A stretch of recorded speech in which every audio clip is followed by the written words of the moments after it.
ராஜஸ்தானுக்கு மும்பைக்கு இன்னைக்கு பார்த்தீங்கன்னா ராஜஸ்தான் ஜெய்ப்பூரில் இன்னைக்கு வந்து போட்டி நடக்க இருக்கு. கண்டிப்பாக அந்த போட்டி கடுமையாகவே இருக்கும். மும்பையோட ரெக்கார்டை எடுத்து பார்த்தீங்க அப்படின்னா ஒரு வருஷம் கப்பு கூட அடிச்சிருப்பாங்க, பார்த்தீங்கன்னா ராஜஸ்தான் கூட தோத்துருப்பாங்க.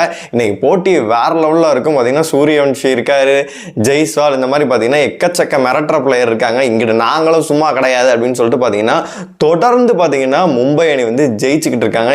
இன்னைக்கு மட்டும் ஜெயிச்சிட்டாங்க அப்படின்னா கண்டிப்பாகவே பிளே ஆஃப்ல நாங்கள் போயிடுவோம் அப்படின்ற வந்து உறுதியாகவே சொல்லிடலாம். இன்னைக்கு மேட்சில் என்ன நடக்க போகுது, யார் ஜெயிக்க வாய்ப்பு இருக்கு, எல்லாத்தையுமே நம்ம ஃபுல்லாகவே பார்த்துடலாம். ஹாய் மக்களே, நான் உங்க ஷியாம். என்னை பொறுத்த வரைக்கும் பார்த்தீங்கன்னா இன்னைக்கு வந்து மேட்ச் வந்து செம்ம சூப்பராகவே இருக்கும். அது மட்டும் இல்லாமல் அந்த 6 வேற லெவலில் வந்து அடிச்சு தள்ளிக்கிட்டு இருக்காரு சூரியவன்ஷி. ஆனால் அதெல்லாம் வந்து என்னை பொறுத்த வரைக்கும் மும்பைகிட்ட வந்து பழிக்காது அப்படின்னே சொல்லலாம். அன்னைக்கு நம்ம மேட்ச் பார்த்தப்ப நல்லாவே தெரியும், யாருமே வந்து ஸ்லோ யாக்கரோ இல்லை யாக்கரோ பார்த்தீங்கன்னா எதுவுமே கூகுள் இந்த மாதிரி எதுவுமே ட்ரை பண்ணவே இல்லை. ஸ்லாட்ல போட்டு தள்ளிக்கிட்டே இருக்க, ஷார்ட்டாக போட்டுக்கிட்டே இருக்காங்க, புல்டாஸ் போடுறாங்க. என்னடா பண்றீங்க அப்படின்ற லெவலில் நம்மளுக்கே கடுப்பா இருந்துச்சு. ஆனா மும்பை அந்த தப்பை பண்ணவே மாட்டாங்க.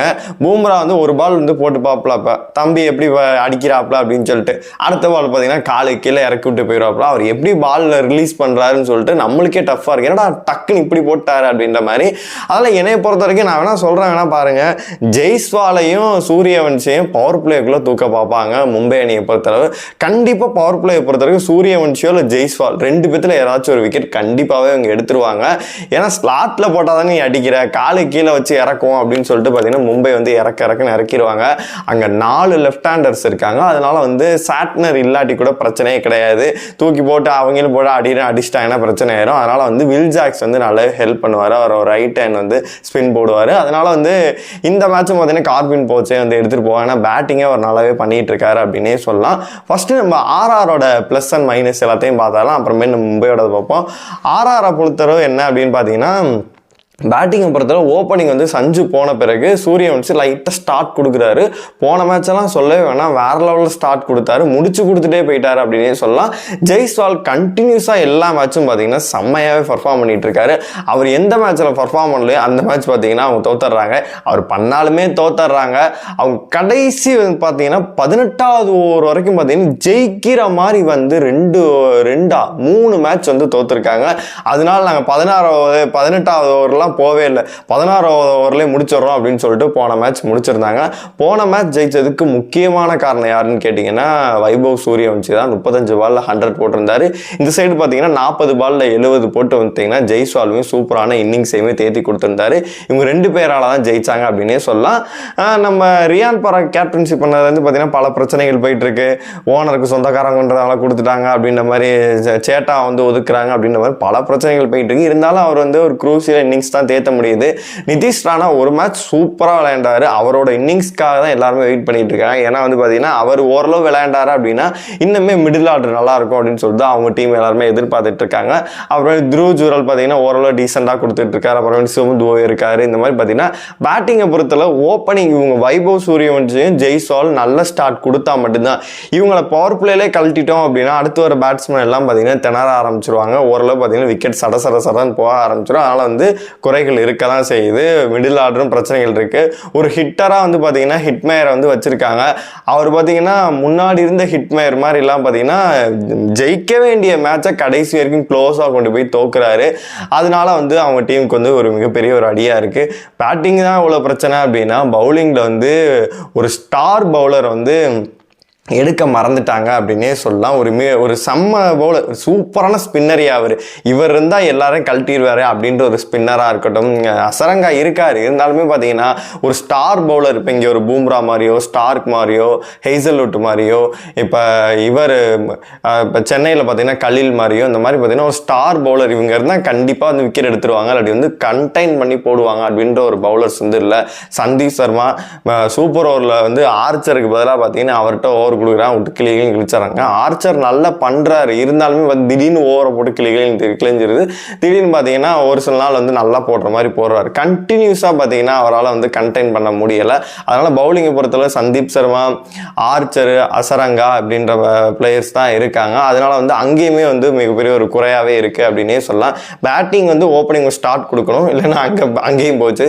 பவுலிங்கை பொறுத்தளவு அசரங்கா, ஆர்ச்சர் வந்து கன்ஃபார்ம் ஃபார்ம்ல இருக்கும். சந்தீப் சர்மா ஓரளவு ரன்களை கட்டுப்படுத்துறாங்க. நான் மட்டும்தான், மற்றபடி சொல்கிறதுக்கு ஒன்றும் இல்லை அப்படின்னே சொல்லலாம்.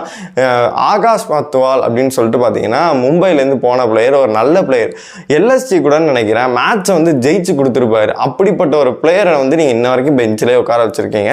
இன்றைக்கி மேபி எதிர்பார்க்கலாம், ஏன்னா அகெயின்ஸ்டாக வந்து போன தடவை எங்களை கலட்டி விட்டீங்களா, அவங்கள செய்கிறேன்டா அப்படின்னு சொல்லிட்டு நிறைய பேர் இந்த தடவை செஞ்சிட்டு இருக்காங்க. ஆனால் ஆகாஷ் மத்துவாலை எடுத்துகிட்டு வந்தாங்க அப்படின்னா இன்னும் ஒரு மிகப்பெரிய ஒரு யூஸ்ஃபுல்லாக உங்களுக்கு இருக்கு. நான் பண்ணுறாங்களா அப்படின்னு சொல்லிட்டு தெரியவே இல்லை. அப்படியே நம்ம மும்பையோட பிளேயிங் 11 போனோம் அப்படின்னா ரோஹித் சர்மா வேற லெவல் ஃபார்மில் இருக்காரு. அவர் ஃபார்ம் வந்து கண்டினியூ ஆகுது. போன மேட்ச் பார்த்தீங்கன்னா ஒரு 2 6 அடிச்சுட்டு பார்த்தீங்கன்னா அவுட் ஆகிட்டாரு. அவர் ஃபார்ம் வந்து இந்த ஸ்டேஜில் வந்து கண்டினியூ ஆகிட்டே இருந்துச்சு அப்படின்னா மும்பைக்கு மிகப்பெரிய யூஸ்ஃபுல்லாக இருக்கும். ஏன்னா அவரே முடிச்சு கொடுத்துட்டு போயிட்டாருன்னா அப்புறம் திலக் வந்து ஃபார்மில் இல்லை, ஹர்திக் பாண்டியா வந்து ஒரு சில மேட்ச் நல்லா அடிக்கிறார், திணறாரு, பார்த்தீங்கன்னா இதாக இருக்குது. இவர் ஃபார்மில் இருந்தார் அப்படின்னா அடுத்த கட்டத்துக்கே போக தேவையில்ல, ஓப்பனிங் இவரே முடிச்சு கொடுத்துருவாரு, போயிடலாம் அப்படின்னே சொல்லலாம். அதனால் வந்து ரோஹித் சர்மா, ரியான் ரிக்கல் 2 பேருமே செம்ம ஃபார்மில் இருக்காங்க.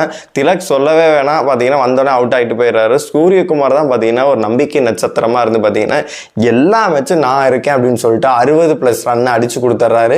வில் ஜாக்ஸ் வந்து நல்லா விளையாடுறாரு, 30+ ஆடுறாரு, திடீர்னு அவுட் ஆயிடுறாரு, பார்த்தீங்கன்னா ஒரு சில விக்கெட்டுகளை எடுத்துட்டாரு. அவர் ஃபார்ம் பிரச்சனையே இல்லை, ஒரு டீசெண்டாகவே இருக்கு, எந்த ஒரு குறையும் சொல்ற விதத்தில் இல்லை அப்படின்ற மாதிரியே சொல்லிடலாம். பவுலிங் பொறுத்தளவு நம்ம சொல்லி அதை மும்பை தெரிய வேணும். அந்த காலத்துலேருந்து ஓஜி டீம் அப்படின்னா வந்து மும்பை எப்போதும் பவுலிங்கில் வந்து செம்ம ஸ்ட்ராங்காக இருப்பாங்க. ஒரு காலத்தில் இங்கிட்டு பார்த்தீங்கன்னா மலிங்கா, ஜான்சனு அப்படின்ற மாதிரி என்னடா இவங்கள்ட்ட 120 110 கூட எடுக்க முடியாது அப்படின்ற லெவலில் போட்டு இறக்குன்னு இறக்குவாங்க. அதனால பவுலிங் எப்போதும் வேற லெவலில் எடுத்து வச்சிருப்பாங்க. இந்த முறையும் பார்த்தீங்கன்னா 11 கோடி 10 கோடி போனாலும் பரவாயில்ல, பவர் பிளேலேயே அதிக விக்கெட் அப்படின்னு பார்த்து அவங்க அழகாவே எடுத்து வச்சிருக்காங்க.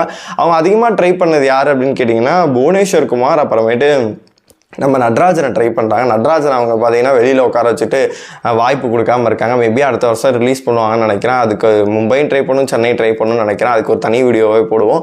அதனால் பார்த்தீங்கன்னா பவுலிங் பொறுத்தளவு ட்ரெண்ட் போல்டு, பூம்ரா, தீபக் சகாருக்கு மட்டும் தான் பார்த்தீங்கன்னா ஒரு சில நாட்கள் வந்து ஒவ்வொரு கிளிகளையும் கிழிச்சு விட்டுறாங்க. அதனால் நீ பவர் பிளேலே போட்டு கொடு அப்படின்னு சொல்லிட்டு போட்டுறாரு. ஹர்திக் பாண்டியா பார்த்தீங்கன்னா டீசெண்டாகவே போகிற டக்குன்னு பவுன்ஸை போட்டு இறக்கி பார்த்தீங்கன்னா விக்கெட்டுகளுமே கழட்டிடுறாரு. ஸ்பின்னை பொறுத்தளவு பார்த்தீங்கன்னா வில் ஜாக்ஸ் மட்டும் நல்லா போட்டுட்டு இருக்காரு. நமந்தீருக்கு இப்போ கொடுக்க மாட்டேங்கிறேன். இந்த மேட்ச் நமந்தீருக்கு கொடுப்பாங்க. ஏன்னா அங்கே இருக்கிறது ஃபுல்லாக லெஃப்ட் ஹேண்டு, சூரியவன்சி, நிதிஷ் ராணா, அதுக்கப்புறம் பார்த்தீங்கன்னா இந்த மாதிரி லெஃப்ட் ஹேண்டர்ஸ், ஹிட்மேன், இந்த மாதிரி 4-5 லெஃப்ட் ஹேண்டர்ஸ் இருக்காங்க. அதனால கண்டிப்பாக வந்து நம்ம லெஃப்ட் ஹேண்டருக்காக ஒரு ரைட் ஹேண்டர் கொண்டு போகணும் அப்படின்ற கண்டிப்பாக வந்து நமந்தீருக்கெல்லாம் ஓவர் கொடுப்பாங்க அப்படின்னு சொல்லி நினைக்கிறேன். இந்த மேட்ச் என்னை போல கார்பின் போச்சோட போவாங்க. அவர் சாட்னர் ஃபிட்டாக இருக்காரான்னு தெரியல, ஃபிட்டாக இருந்தால் அவரே கூட கொண்டு வந்துருவாங்க அப்படின்னு தான் நினைக்கிறேன். பேட்டிங் பவுலிங் எல்லாத்துலேயும் பார்த்தீங்கன்னா மும்பை அணி தான் என்னை பொறுத்தவரைக்கும் சூப்பர் பலம். இவ்வளோ இருந்தும் தோத்தாங்க அப்படின்னா சொல்றதுக்கு ஒன்றும் இல்லை அப்படின்னு தான் சொல்லணும். என்னைய பொறுத்த வரைக்கும் டஃப் ஃபைட் கொடுப்பாங்க. ஆர்ஆரை பொறுத்தல அங்கே நிறைய குறைகளுமே இருக்கு. என்னைய பொறுத்த வரைக்கும் 50-50 எல்லாம் நான் சொல்ல மாட்டேன். 70 கிட்ட பார்த்தீங்கன்னா மும்பை அணி ஜெயிக்கிறதுக்கான வாய்ப்புகள் தான் அதிகமாக இருக்கு. இவனோட ரெக்கார்டு கொஞ்சம் மோசமாக இருந்தாலும் பார்த்தீங்கன்னா இந்த சீசனில் வந்து ஸ்டார்டிங் கொஞ்சம் வந்து ஒரு 3-4 மேட்ச் தோத்தாலுமே பார்த்தீங்கன்னா அதுக்கப்புறமேட்டு மும்பை அணி வேற லெவல் ஃபார்மில் கொண்டு வந்துட்டாங்க. அதனால வந்து அவங்கள வந்து கட்டுப்படுத்தவே முடியாது. இந்த மேட்ச் மட்டும் ஜெயிச்சிட்டாங்க அப்படின்னா கண்டிப்பாக டேபிள் டாப்பில் போயிடுவாங்க. ரன் ரேட்டும் அவங்களுக்கு வேற லெவலில் இருக்குது. நேற்று பஞ்சாப்லாம் வந்து பார்த்தீங்கன்னா 5வது இடத்துல தொங்கிக்கிட்டு இருந்தாங்க 11 பாயிண்டோட. ஒரு அடி தான் பார்த்தீங்கன்னா அடித்தாங்க, செகண்ட் பொசிஷன் போயிட்டாங்க. அதே மாதிரி பார்த்தீங்கன்னா இன்னைக்கு மட்டும் அவங்க ஜெயிச்சிட்டாங்க அப்படின்னா குரூசியலாக இருக்கும். என்னை பொறுத்த வரைக்கும் இந்த மேட்சும் இதுக்கு அப்புறமேட்டு பஞ்சாப் கூட நினைக்கிறேன். அந்த மேட்சும் பார்த்தீங்கன்னா எனக்கு வந்து இது ஜிடிக்கு அப்புறம் தான் பஞ்சாப் வருது. அந்த மேட்ச் எனக்கு வந்து பெருசாக இது கிடையாது. அதில் அவங்க ஜெயிச்சாலும் தோத்தாலும் வந்து பெரிய ஒரு இது, ஜெயிச்சிட்டா அவங்களுக்கு இன்னும் நல்லது. அவங்களுக்கு அந்த ஜிடி மேட்சும் டெல்லி மேட்சும் ரொம்ப குரூசியல். அந்த 2 மேட்சை மட்டும் அடிச்சிட்டாங்க அப்படின்னா கண்டிப்பாகவே அவங்க பிளே ஆஃப் வந்து உறுதி செஞ்சிடலாம். அவ்வளோ தூரம் நீங்கள் ஏங்க போகணும், இன்னைக்கே நீங்கள் ஜெயிச்சிட்டீங்க அப்படின்னா வந்து கண்டிப்பாகவே வந்து பிளே ஆஃப் போகிறதுக்கான வாய்ப்புகள் அதிகமாகவே இருக்கு. என்னை பொறுத்த வரைக்கும் அவங்க ட்ரை பண்ணுறதை பார்க்கும்போது ஃபஸ்ட்டு செகண்ட் பொசிஷனை தான் அவங்க ட்ரை பண்ணிகிட்டு இருக்காங்க. உங்களை பொறுத்த வரைக்கும் மும்பை இன்னைக்கு என்ன ஸ்குவாடோட போவாங்கன்னு நினைக்கிறீங்களோ கமெண்ட் பாக்ஸில் சொல்லுங்கள். இன்னைக்கு யார் ஜெயிக்க வாய்ப்பு இருக்குன்னு நினைக்கிறீங்களோ அதையும் மறக்காமல் கமெண்ட் பாக்ஸில் சொல்லுங்கள்.